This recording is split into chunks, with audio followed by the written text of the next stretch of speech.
السلام علیکم ورحمۃ اللہ وبرکاتہ۔ ناظرین کرام، اللہ تبارک و تعالیٰ سے ڈرنا، اللہ سے خوف کھانا عبادت ہے۔ خوف کی کل 3 قسمیں ہیں۔ پہلی قسم خوف السر، یعنی سری خوف، یہ اللہ تبارک و تعالیٰ کے ساتھ خاص ہے، اس لیے کہ اللہ تبارک و تعالیٰ تمام چیزوں پر قادر ہے۔ ان اللہ علی کل شیء قدیر۔ اللہ تبارک و تعالیٰ کا فرمان ہے فلا تخافوہم وخافونی ان کنتم مؤمنین۔ شیطان کی ہواری مواری سے ڈرنے کی ضرورت نہیں ہے، مت ڈرو ان سے، مجھ سے ڈرو اگر تم حقیقی معنوں میں مومن ہو۔ تو خوف سر، سری خوف، سری ڈر اللہ تبارک و تعالیٰ کے ساتھ خاص ہے، کسی دوسرے کے ساتھ خاص نہیں کر سکتے۔ اگر کوئی کرتا ہے تو وہ شرک کرتا ہے۔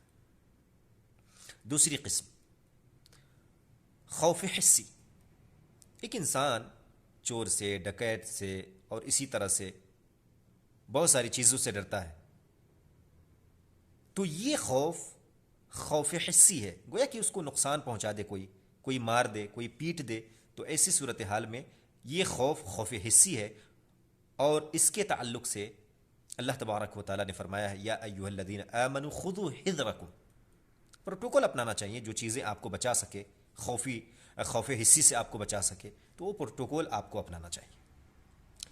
تیسری قسم خوف طبیعی، یہ طبیعت کے اندر ہے اور طبیعت کے اندر یہ داخل ہے۔ مثال کے طور پہ کوئی شخص